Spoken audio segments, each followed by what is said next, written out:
엘리야야, 내가 어찌 여기 있느냐? 하나님께서는 두 번이나 엘리야를 부르시며 물으십니다. 엘리야는 우리가 잘 아는 바로 그 엘리야입니다. 북이스라엘의 아합 왕 시대에 하나님께서 선지자로 부르신 바로 그 엘리야. 근데 그 엘리야가 지금 하나님의 산 호렙의 한 동굴에 머물고 있습니다. 그 엘리야에게 하나님께서 물으십니다. 엘리야야, 네가 어찌 여기 있느냐? 하나님께서 이렇게 물으신 것은 엘리야가 왜 여기에 있는지를 몰라서가 아닙니다. 엘리야로 하여금 네가 지금 여기에 왜 있게 되었는지를 돌아보고 깨닫게 하시기 위해서였습니다. 그런데 엘리야는 이 질문을 받고 난 뒤에 지금 자신의 처한 상황에 대해서 하나님께 울분을 토해냅니다. 그게 이제 10절이죠. 그가 대답하되 내가 만군의 하나님 여호와께 열심히 유별하오니 이는 이스라엘 자손이 주의 언약을 버리고 주의 제단을 헐며 칼로 주의 선지자들을 죽였음이오며 오직 나만 남았거늘 그들이 내 생명을 찾아 빼앗으려 하나이다.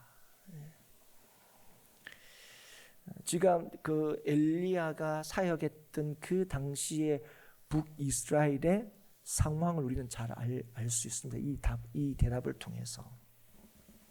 그런데 지금 엘리야가 하나님께 뭘 얘기합니까? 자신이 얼마나 절망적인 상태에 있는지를 지금 얘기하고 있는 거예요. 하나님도 알다시피 참 이렇게 어려운 상황 속에서 이런 상황이죠. 언약을 버리고 제단을 헐고 선지자들을 죽이는 이런 상황 속에서 자기는 하나님의 부르심을 따라서 보내심을 따라서 열심히 그 믿음을 지키며 그렇게 주의 명령을 따라 행했는데 지금 어떻게 됐다고요? 이제 나밖에 없습니다. 근데 그 나밖에 없는 그 나도 이제 어떤 거예요? 목숨까지 내가 위험한 상황에 있습니다. 하나님, 제가 지금 이런 상태에 있어요. 어째요 여기 있느냐요? 제가 지금 어떤 상태에 있는지 아십니까? 사실 우리는 엘리야가 왜 여기 있게 되었는지를 말씀을 통해서 잘 알 수 있습니다. 그리고 이 엘리야에 대한 걸 조금 아시는 분들은 엘리야가 왜 지금 여기에 있는지를 굳이 말씀을 보지 않더라도 대략적으로는 아마 알고 계실 거예요. 그는 갈멜산에서 바알 선지자들과 대결해서 큰 승리를 거두었습니다. 지금 이 호렙산의 엘리야는 바로 그 사건 이후의 엘리야의 모습입니다. 그리고 그 바알 선지자들을 잡아서 죽였죠. 그리고 수년 동안 내리지 않았던 이 비까지 기도함으로 내리게 되었습니다. 이제 이 엘리야는 분명히 기대를 했을 겁니다. 여호와를 떠나서 우상 숭배에 빠져 하나님께 범죄한 이 북이스라엘이 이제는 이 하나님의 놀라우신 이 능력을 봤으니까 이제는 달라질 거다. 어쩌면 이 날을 기다리며 수년 동안 비와 이슬이 있지 않을 거다 그렇게 얘기하고 난 뒤에 그리시니까에서 이 엘리야가 숨어 지냈지 않습니까? 그런 시간들이 헛되지 않은 것처럼 그런 시간들이 다 보상받는 것처럼 그렇게 여겨졌습니다. 그런데 실제로 이런 일들이 일어난 이후에 그가 마주한 현실은 그의 기대와는 달랐습니다. 아합이 그의 아내 이세벨에게 갈멜산에서 있었던 얘기를 전해줍니다. 그런데 그 얘기를 들은 이세벨이 어떻게 합니까? 내가 엘리야를 반드시 죽이고야 말겠다 이렇게 선언을 하죠. 갈멜산 대계를 통해서 하나님의 큰 권능을 본 엘리야, 그 얘기를 직접 남편으로부터 들은 이세벨은요 조금도 달라지지 않습니다. 근데 이 엘리를 반드시 죽이고야 말겠다. 그런데 이 하나님의 권능의 쓰임을 받고 그 놀라운 역사의 현장에 있었고 또 그 역사에 쓰임을 받았던 이 엘리야는요, 이 얘기를 전해 듣고는 이세벨이 이렇게 얘기하더라 하는 얘기를 전해 듣고는 자기의 생명을 위해 부엘세바로 도망을 합니다. 이 부엘세바는 어디냐면 유다 땅에 있는 거예요. 그도 제일 남쪽에, 유다의 제일 남쪽에 있는 지역입니다. 그러니까 이세벨의 영향력이 절대로 미칠 수 없는 곳이죠. 유다 땅으로 도망가도 뭐 괜찮을 텐데 유다 중에서도 제일 남쪽으로 이제 도망을 갑니다. 그리고 거기에서도 광야로 하루길쯤 들어가서 한 로뎀 나무 아래에서 하나님께 죽기를 원합니다. 이렇게 말하죠. 이 4절 하반절입니다. 여호와여 넉넉하오니 지금 내 생명을 거두시옵소서. 나는 내 조상들보다 낫지 못하나이다. 무슨 말입니까? 하나님, 저는 할 만큼 했습니다. 그리고 더 잘할 자신도 없습니다. 그래서 이제 더 못하겠습니다. 차라리 죽여주십시오. 그는 분명 하나님의 살아계심을 믿었습니다. 그리고 하나님의 크신 권능을 경험했습니다. 그런데 자신이 기대하고 바랐던 대로 되어가고 있지 않았습니다. 되지 않았습니다. 이제는 모든 사람들이 다 하나님께로 돌아올 줄 알았어요. 하나님을 믿지 않는 사람이라도 하나님의 그 권능 앞에 두려워 떨 줄 알았습니다. 그런데 오히려 어떻게 됩니까? 이 일에 쓰임을 받았던, 이 일을 어떻게 보면 사람들 볼 땐 주도했던 이 엘리야를 제거해버리겠다, 이런 얘기를 이 엘리야가 듣는 상황에 처하게 된 거예요. 그러자 그는 깊은 좌절에 빠진 것입니다. 자신은 말씀을 따라서 최선을 다했지만 조금도 바뀌지 않은 세상을 보면서 야, 이게 무슨 소용이 있나 싶어 낙심한 것입니다. 엘리야는 그 놀라운 하나님의 권능과 불이 내리고 권능으로 불이 내리고 비가 다시 오는 것을 경험했음에도 불구하고 그도 여전히 달라지지 않은 것을 보게 됩니다. 이세벨의 말에 두려워서 도망한 거죠. 우리 같으면 조금 이해가 안 돼요. 아니, 조금 전에 이런 일을 경험했으면 야, 이세벨이 최후의 발악을 하는구나, 이렇게 생각할 수도 있었을 것 같은데 아마 이세벨의 의지나 이세벨이 어떤 사람인지 아마 엘리야가 잘 알았기 때문일 수도 있을 겁니다. 그 얘기를 듣고 어떡합니까? 하나님의 그 크신 권능보다 이세벨의 말이 더 크게 느껴지고 두려워했다는 거예요. 그래서 하나님께 자신에게 맡겨진 선지자 사명 더 이상 못하겠다, 그렇게 말하는 겁니다. 우리도 신앙생활을 할 때 엘리야와 같은 낙심과 좌절을 겪을 때가 있습니다. 우리가 하나님의 살아계심도 알고 또 때로는 하나님의 역사하심도 교회적으로 또 개인적으로 또 여러분 보았음에도 불구하고 야, 이렇게 되면 뭐 좀 달라지겠지, 아, 이렇게 되면 뭔가 좀 이렇게 바뀌겠지, 이렇게 생각했는데 우리의 기대와 뜻대로 되지 않을 때 우리는 좌절감에 빠집니다. 남은 뭐라 그래도 믿음을 지키며 그렇게 열심히 살았는데 믿음으로 사는 것이 아무 소용이 없는 것 같을 때가 있다는 거죠. 그렇다고 하나님 안 계신다고 나 하나님 안 믿겠다고는 할 수 없습니다. 왜 그렇습니까? 하나님은 분명히 살아계신 건 맞거든요. 그리고 역사하시는 하나님이라는 사실도 부인할 수가 없습니다. 그게 믿음 있는 자들의 특징이죠. 그럴 때 우리의 반응이 뭡니까? 알겠는데 이제 나는 더 이상 못하겠습니다. 그러니 이제 나 좀 데려가 달라고 하는 거죠. 나 이제 더 이상 못하겠습니다. 그래서 이제 할 만큼 했습니다. 그래서 우리에게 맡겨진 사명, 우리에게 맡겨진 직분을 따라 사는 것을 그만두고 싶어 합니다. 그래서 우리는 이 엘리야가 이럴 때 우리 엘리야의 심정 충분히 이해갑니다. 아무리 하나님의 크신 권능을 경험했다 할지라도 야, 뭐 그렇게 뭐 그런 거 했는데도 뭐 이래 되면 야, 낙심이 될 만하겠다.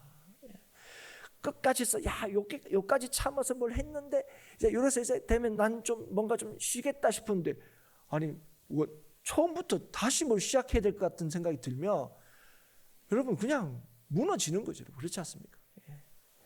조금만 가면 된다 해서 딱 왔는데 다시 새로 시작해야 된다 그러면 그만큼 우리의 마음을 어렵게 하는 게 어디 있겠어요? 나 못 가, 더 이상 못 가, 나 못해.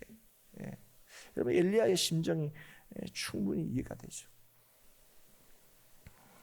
그렇게 지치고 또 영적으로 또 육신적으로 또 탈진해 버린 이 엘리야를 하나님께서 어떻게 하십니까? 야, 내가 불렀는데 그런 것도 못 믿고 너 이 모양으로 할래?가 아니라 하나님이 만지시고 힘주십니다.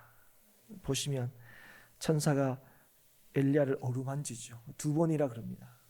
그러면서 뭘 알려주냐면 네가 가야 할 길이 있다 하는 사실을 알립니다. 그래서 7절도 그렇게 하죠. 또다시 와서 어루만지며 이르되 일어나 먹으라 네가 갈 길을 다 가지 못할까 하노라 하는지라.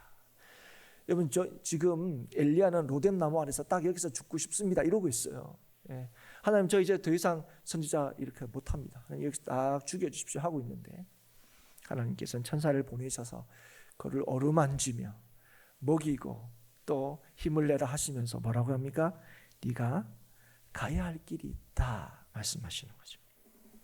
그리고 그 길을 갈 수 있도록 하나님께서 천사를 통해서 친히 도우시고 이후에 보면 40일 광야길을 걸어서 하나님의 산 호렙에 이르게 됩니다. 엘리야야 네가 어찌하여 여기 있느냐 하는 하나님의 질문에 대해서 우리는 하나님이 엘리야가 이렇게 해서 여기에 있게 되었습니다 대답할 수 있을 정도로 우리는 엘리야가 여기 왜 있는지 우리는 잘 알고 있습니다. 그런데 여러분 엘리야가 하나님의 산 호렙에 이르렀지만 그가 어떻게 했습니까? 9절에 보면 엘리야가 그곳 굴에 들어가 거기서 머물더니 합니다. 하나님의 산에 왔는데 엘리야가 하는 거 뭡니까? 굴에 들어갔다는 거예요. 여기 보면 굳이 굴에 들어가 거기서 머물렀다 이렇게 얘기합니다. 하나님의 인도하심을 따라 하나님의 산 호렙에 왔지만 여전히 그는 뭐예요? 굴에 들어가 숨었다는 거예요. 로뎀 나무 아래에서의 모습과 크게 다르지 않았다는 것을 우리가 알 수 있습니다. 그런 그에게 하나님께서 물으시죠. 엘리야야 네가 어찌하여 여기 있느냐. 이 질문을 물으시는 거예요. 그래서 이 질문은 단순히 여기에 있게 된 과정을 묻게 되는 게 묻는 게 아님을 알 수 있습니다.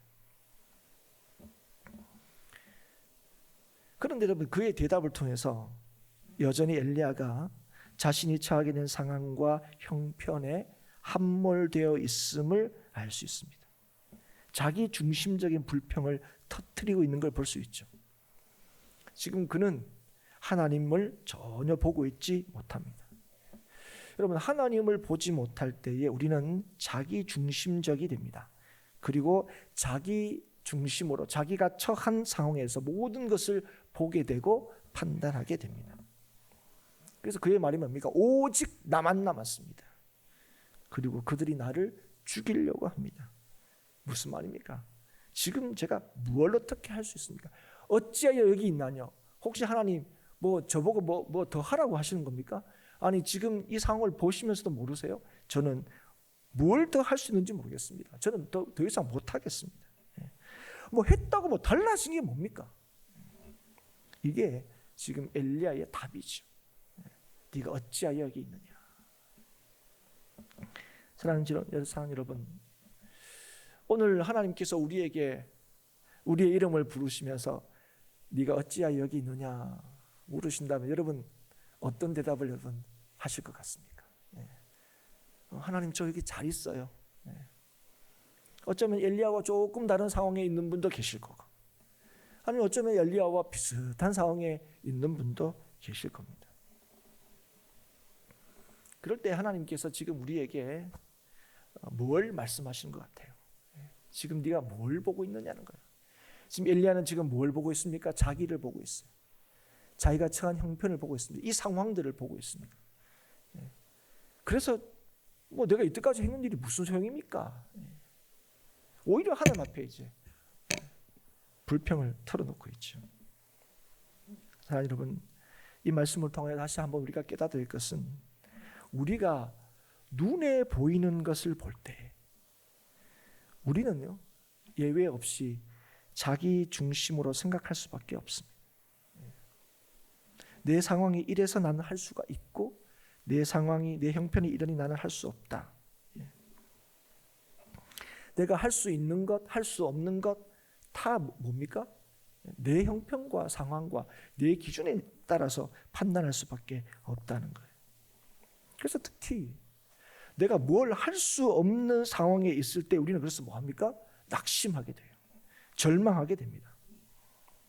그리고 내가 뭔가를 할 수 있어서 하나님 이때를 기다렸습니다. 그리신니까 있을 때 하나님 좀 어떻게 나를 좀 써주십시오 이랬는데 갈멜살에서 하나님께서 놀랍게 역사하실 때 내가 이제 뭘 할 수 있겠구나 싶어서 했는데 내가 기대한 바와 다른 부정적인 결과가 나타날 때 이래서 드디어 이제 뭔가가 내가 기대한 대로 됐구나 했는데 그렇게 되지 않을 때 우리는 낙심하게 되고 탈진하게 됩니다. 그럴 때 우리는 실망하고 절망하고 그래서 뭐면 안 하고 싶은 거죠. 아무 소용이 없는 것처럼 느껴집니다. 그러니까 심하면 어떻습니까? 딱 죽고 싶은 마음이 드는 거죠. 그렇지 않습니까, 여러분?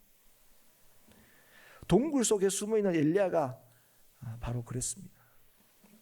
하나님 말씀대로 했는데 지금 어떻게 됐어요? 목숨을 부지하기 위해 도망되는 처지가 되었다는 거예요. 하나님 저희 상태를 한번 보십시오. 저희 한번 이 상황을 한번 보십시오. 그걸 하나님께 알리는 거예요. 그리고 여전히 그는 동굴에 숨어 있습니다. 그런 그에게 하나님께서 뭐라고 말씀하십니까? 너는 나가서 여호와 앞에서 산에 서라. 내가 곧 지나가겠다. 이렇게 말씀하시는 거예요. 하나님 뭡니까? 내가 너를 만나러 가겠다는 거예요. 지금 내가 너 만나러 간다 이런 거예요. 동굴에 숨어 있는 그에게 하나님께서 내가 너 만나러 간다 이 얘기입니다. 그때 엘리야가 뭘 보게 되느냐? 크고 강한 바람이 산을 가르고 바위를 부수는 걸 보게 됩니다. 그런데 만나러 간다. 이 바람 안에 주님께서 하나님께서 계시나? 봤더니 뭐래요? 바람 가운데 여호와께서 안 계시는 거예요. 안 계시네? 나 만나러 오신다고 그랬는데. 그리고 그 다음에는 바람이 지나고 난 뒤에 어떻게 보면 지진이 일어납니다. 그런데 지진 가운데 그럼 계시나? 봤더니 지진 가운데서도 여호와께서 계시지 않아요. 지진 후에 불이 있었지만 불 가운데서도 여호와께서 계시지 않았습니다. 우리가 볼 때는 하나님의 살아계심, 하나님의 나타나심, 하나님의 역사. 그러니까 우리가 기대하는 건 이런 거 아닙니까? 그죠? 이 강한 바람과 같이 온 땅을 흔드는 지진과 같이 온 세상을 태워버릴 것 같은 이 강력한 여기에 하나님이 계시는 거 아닌가 싶은 그 생각이 저와 여러분의 생각일 겁니다. 또 이런 역사를 우리는 기대해요. 여러분 그렇지 않습니까? 이렇게 하나님을 모르고 이렇게 교회에 대해서 이렇게 비방하는 사람들 그냥 싸그리 싹 좀 이렇게 하나님 저 역사해 주셨으면 좋겠다 이런 마음이 솔직히 우리한테 드는 게 사실이죠. 그런데 이러한 강력한 역사 하나님께서 내가 너를 만나러 가겠다 이렇게 했는데 여기 계신가 했더니 안 계시는 거예요. 근데 여러분 이걸 어디서 본 줄 아세요? 동굴 안에서 보는 겁니다. 이게 동굴 안에서 이게 밖에 나가서 보는 게 여전히 지금 뭡니까? 이걸 봤음에도 뭐 하는 거예요? 동굴 안에 있는 거예요. 동굴을 나오지 않았습니다. 요 앞에 서지 않았습니다. 동굴에 여전히 이 엘리야는 숨어 있습니다. 그런데 그 엘리야가 동굴을 나갑니다. 언제 동굴을 나가느냐 봤더니 불 후에 세미한 소리를 듣고서 이 엘리야가 동굴을 나가서 여호와 앞에 서게 됩니다. 그 왜 나갔느냐? 왜 그 세미한 소리를 듣고 왜 나갔느냐 봤더니 오늘 뭐합니까? 그 세미한 소리에 여호와께서 계신 것을 알았기 때문에 그렇습니다. 그 세미한 소리에 뭐야? 하나님 나를 만나러 오셨구나 이걸 깨닫는 거예요. 바람과 지진과 불에서는 여호와께서 나 찾아오셨구나 하는 걸 못 깨달았는데, 세미한 소리에서는 뭘 하는 거야? 아, 여호와께서 말씀하신 대로 나 만나러 오셨구나. 그걸 알게 된 거예요. 그래서 어떻게 합니까? 그 세미한 소리를 듣고 그 다음에 그가 한 얘기 뭡니까? 겉옷으로 얼굴을 가리고 동굴 밖으로 나갑니다. 여러분, 왜 그랬겠습니까? 하나님께서 자기 찾아오셨으니까. 여러분 모세가 알죠? 하나님이 지나가는 뒷모습만 보더라도 얼마나 두려워했는지 모릅니다. 그러니까 지금 이 엘리야는 하나님이 나 찾아오셨구나, 나 만나러 오셨구나. 그래서 하나님 말씀대로 여호와 앞에 서는데 어떻게 섭니까? 겉옷으로 얼굴을 가리는 거예요. 여러분, 안 보려고. 보면 큰일 나니까. 여러분, 여호와 앞에 서기 위해서 얼굴을 가리는 거예요. 여호와 앞에 서기 위해서. 그런 그에게 하나님께서 다시 물으십니다. 엘리야야, 네가 어찌하여 여기에 있느냐? 똑같은 질문인데 놀라운 것은 이 엘리야의 답도 똑같습니다. 14절이나 10절이나 여호와의 질문도 똑같고 그 여호와의 질문에 대한 답도, 엘리야의 답도 똑같습니다. 세미한 소리에 여호와께서 계신 것을 엘리야는 알았습니다. 그래서 그는 더 이상 동굴에 숨어 있지 않았습니다. 숨어 있을 수 없었습니다. 그래서 하나님 앞에 섰습니다. 그러나 그는 여전히 자신의 상황과 형편을 하나님께 이야기합니다. 해봤는데요, 하나님 저 만나러 오셨는데 저 해봤는데 소용이 없었습니다. 지금 저만 만났어요. 근데 저도 지금 하나님이 보시는 바와 같이 지금 이 모양입니다. 저도 별 소용이 없어요, 하나님. 그렇게 얘기하고 있습니다. 그런데 여러분, 달라진 게 있습니다. 뭐가 달라졌습니까? 지금 엘리야는 자신을 만나러 오신 하나님 앞에 서 있다는 겁니다. 하나님께서는 엘리야를 만나러 오셨고 엘리야는 하나님이 나를 만나러 오셨다는 것을 알게 되었고 그래서 그 하나님 앞에 서 있다는 거예요. 동굴에 숨어 있지 않습니다. 하나님 앞에 서 있습니다. 그렇게 아무 소용이 없다고 하고 여전히 자신의 상황에 함몰되어 있는 엘리야에게 하나님께서 뭐라고 말씀하십니까? 네가 할 일이 있다 얘기하는 거예요. 여러분, 이제 못하겠습니다 했던 엘리야입니다. 지금도 못하겠습니다 하고 있습니다. 그런데 하나님 앞에 서 있는 엘리야에게 하나님께서 네가 해야 될 일이 있다 말씀하시는 거예요. 그 얘기를 쭉 하십니다. 하사엘에게 기름을 부어 아람의 왕이 되게 하고 예후에게 기름을 부어 이스라엘의 왕이 되게 하고 엘리사에게 기름을 부어 너를 대신하여 선지자가 되게 하라. 여러분, 이 말은 무엇입니까? 하나님께서 이렇게 역사하시겠다는 거예요. 내가 앞으로 내가 이룰 일들을 네한테 얘기하겠다는 거예요. 하사엘이 아람의 왕이 될 거고 예후가 이스라엘 왕이 될 거고 엘리사가 너를 대신해서 선지자가 될 거라는 거예요. 그런데 이걸 누가 하라고요? 네가 하라 얘기합니다. 네가 하라. 그리고 여러분, 놀랍게 이 세 사람은요, 앞으로 어떤 일을 하게 될 사람이냐면 아합의 가문을 멸절시킬 사람들이. 오늘 그 얘기를 하는 거예요. 하사엘의 칼을 피한 사람은 예후의 칼에 죽을 거고 예후의 칼을 피한 사람은 엘리사의 칼에 죽을 거다. 엘리사에 죽을 거다. 이 말이 아합의 가문이 멸절될 거다는 거예요. 그게 하나님의 뜻이고 계획이란 거예요. 지금은요, 하나님이 불을 내렸는데도 수년 동안 내리지 않겠다고 하는 그 비가 다시 내렸는데도 이세벨의 기세가 조금도 안 꺾였어요. 그게 막 그 기세에 눌려가지고 사실은 엘리야가 아이고야 겁나라면서 도망온 거잖아요 지금. 그래서 지금 엘리야는 자기는 실패했다고 생각하는 거예요. 아유, 나는 뭐 할 만큼인데 더 이상 못할 것 같다는 생각이 든 거예요. 그런 그에게 하나님께서 하실 일들을 말씀하시는 거예요. 뭘 보여주는 겁니까? 너는 실패했고 아유 나는 능력이 없어 난 더 이상 못하겠고. 그런데 하나님께서는 여전히 하나님의 뜻을 이루실 것이고, 내가 너를 불렀는데 내가 여전히 너를 통해서 이 일을 하겠다 하시는 겁니다. 그래서 새로운 사명을 맡기는 거예요. 못하겠습니다 하는 엘리야에게 그의 기대와 바람을 초월하는, 그의 성공과 실패를 초월하는 하나님의 변함없는 뜻이 있다는 사실을 분명히 알려주고 있습니다.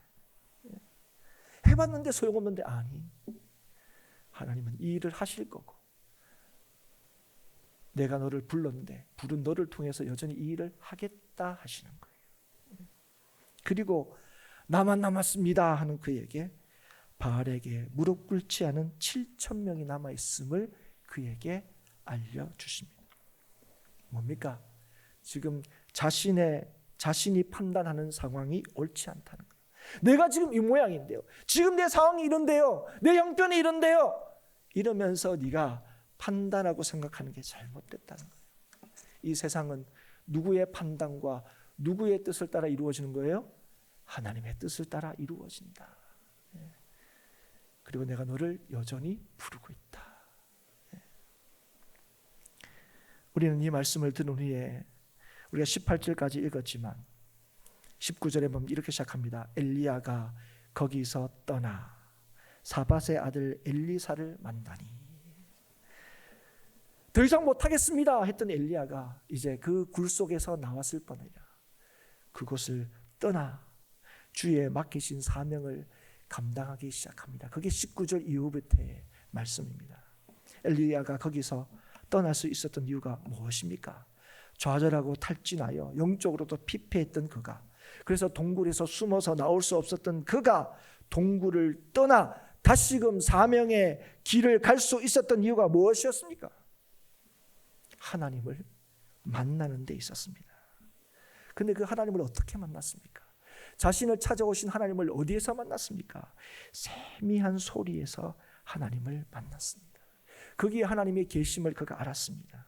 그게 무슨 말입니까? 우리는 하나님을 어떻게 만나기를 원해요? 하나님이 어떻게 우리에게 찾아오시고 나타나신다고 생각합니까? 우리는 어떤 하나님을 기대합니까? 강한 바람과 같은 하나님을 기대합니다. 땅을 흔드는 지진과 같은 하나님을 기대하고요, 모든 것을 다 싸그리 없애버릴 수 있는 불과 같은 하나님을 기대합니다.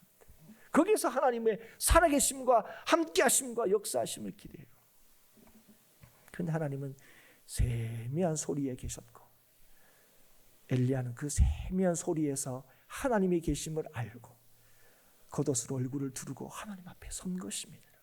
무슨 말입니까? 우리가 기대하고 원하는 방식으로 하나님이 우리를 만나주시는 것이 아니라 주께서 뜻하시는 방식으로 우리를 만나주시고 찾아오신다는 거예요. 네. 아유, 뭐 바람에도 없고 지진에도 없고 불도 없는데, 아유, 하나님 역시 뭐 나하고는 별로 나를 통해서 더 이상 일을 안 하실 모양이다, 다행이다가 아니라. 그래서 여러분, 오늘 우리는 어떻게 됩니까? 지금의 우리의 형편 상황이 아니라 여전히 우리를 찾아오시는 그 하나님을 바라고 구하고 주목하여 보아야 할 줄 믿습니다. 아유, 뭐 이런데 뭐 하나님이 어디 계시냐? 아니요. 하나님은 어디 계셨다고요? 세미한 소리에 계셨다는 사실을. 무슨 말입니까? 오늘도 하나님께서 우리를 찾아오시고 우리를 만나주시고 우리와 함께 하신다는 거예요. 그 하나님을 만나고, 그래서 하나님 앞에 서는 저와 여러분이 될 수 있기를 주의 이름으로 축복합니다. 그리고 그가 그곳을 떠날 수 있었던 이유가 무엇입니까? 하나님의 약속과 뜻과 계획이 변함이 없었다는 것을 믿었기 때문에 그렇습니다. 엘리야는 더 이상 자신이 선지자의 직무를 감당할 수 없을 것 같았어요. 모든 상황과 형편이 그걸 말해주는 것 같았어요. 난 더 이상 나는 못합니다.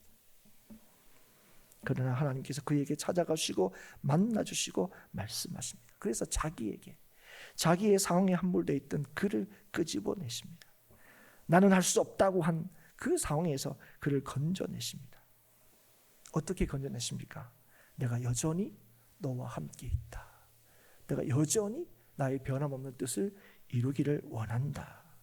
하나님의 변함없는 약속과 뜻을 보여주심으로 그래서 여러분, 엘리야가 그 자리를 떠날 수 있었던 것은 하나님의 약속을 다시금 확인하고 믿었기 때문에 그렇습니다. 달라진 게 뭡니까? 여전히 이세벨은 엘리야 죽이고야 말겠다 기세가 등등할 때입니다. 그러나 하나님의 약속, 그 약속을 믿을 때에 엘리야는 더 이상 두려워 숨지 않고 거기를 떠날 수 있었고 주어진 사명을 감당할 수가 있었습니다. 그가 엘리야스를 찾아갑니다.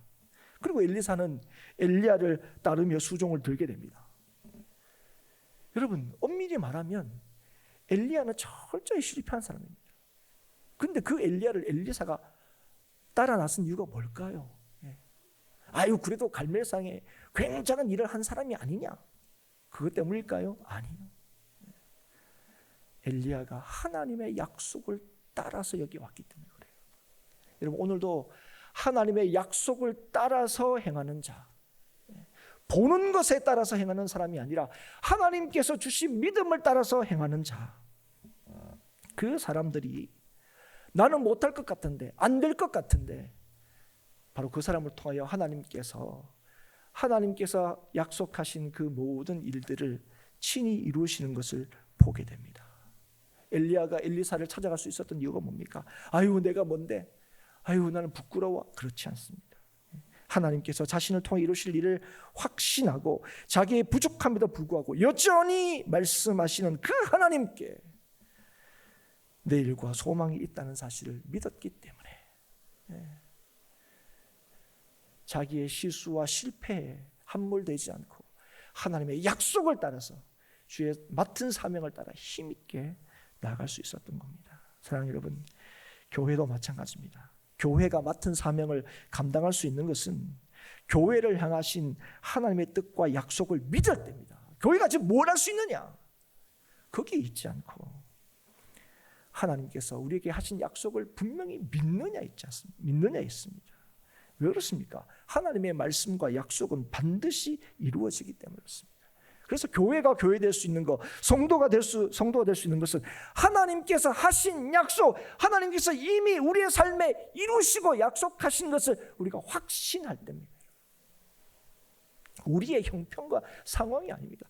여러분, 우리의 모습을 보면 어떻게 여러분 우리를 통해서 하나님의 복음의 역사가 나타날 수 있을 것 같습니까? 그런데 놀라운 것은 오늘도 예수 그리스도로 말미암아 택하여 우리를 하나님의 백성 삼으시고 자녀 삼으시고 교회 되게 하신 바로 이 행복한 교회와 성도를 통하여 하나님께서 구원의 역사를 이루시겠다 약속하셨기 때문에 그 약속을 믿을 때에 우리는 하나님의 역사를 보게 되는 줄 믿습니다.